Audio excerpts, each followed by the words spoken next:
തമിഴ്നാട് നിയമസഭാ തെരഞ്ഞെടുപ്പ് പ്രചരണം അവസാന ഘട്ടത്തിലേക്ക് കടക്കുമ്പോൾ വാദപ്രതിവാദങ്ങളുമായി മുന്നണികൾ കളം നിറയുന്നു. തെരഞ്ഞെടുപ്പിൽ വിജയുടെ TVK നിർണായകമല്ല എന്ന് മുൻ മുഖ്യമന്ത്രി ഒ പനീർസെൽവം പ്രതികരിച്ചു. മുഖ്യമന്ത്രി MK സ്റ്റാലിനെ പരിഹസിക്കുകയാണ് TVK campaign general secretary Aadav Arjuna.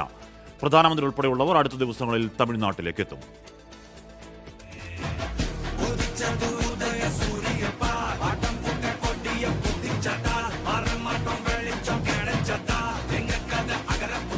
തമിഴ്നാടിന്റെ വികസനവും ക്ഷേമ പ്രവർത്തനങ്ങളും DMK എടുത്തു പറയുകയാണ് പ്രചാരണത്തിൽ. അഴിമതിയും ക്രമസമാധാന തകർച്ചയും ലഹരിയുടെ വർധനവും അങ്ങനെയേറെയുണ്ട് പ്രതിപക്ഷത്തിന് പറയാൻ. തമിഴകത്ത് വലിയ ചർച്ചയായ തമിഴക വെട്രിക്കഴകം തിരഞ്ഞെടുപ്പിൽ നിർണായകമല്ലെന്ന് മുൻ മുഖ്യമന്ത്രിയും ബോഡിനായ്ക്കന്നൂർ DMK സ്ഥാനാർത്ഥിയുമായ ഒ പനീർസെൽവം.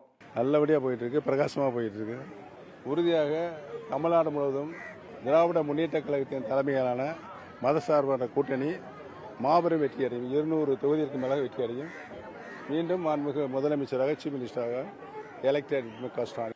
ചായക്കടകളിൽ പോയി വോട്ടഭ്യർത്ഥിക്കുന്ന മുഖ്യമന്ത്രി MK സ്റ്റാലിനെ പരിഹസിച്ചാണ് TVK campaign general secretary Aadav Arjuna രംഗത്തെത്തിയത്.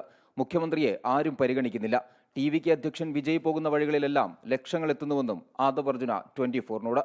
Definitely Tamilaga Vetri Kalagam going to win in majority number. Our leader will become the Chief Minister of Tamil Nadu. So MK Stalin campaign is totally failed, and the own son campaign, everything is totally negative. They believing only money. NDA പ്രചാരണത്തിനായി പ്രധാനമന്ത്രി നരേന്ദ്രമോദി 15-ന് തമിഴ്നാട്ടിലെത്തും. നാഗർകോവിലാണ് പര്യടനം. കോൺഗ്രസ് നേതാവ് രാഹുൽ ഗാന്ധിയും അടുത്ത ദിവസം തമിഴ്നാട്ടിലെത്തുന്നുണ്ട്. 24 ചെന്നൈ.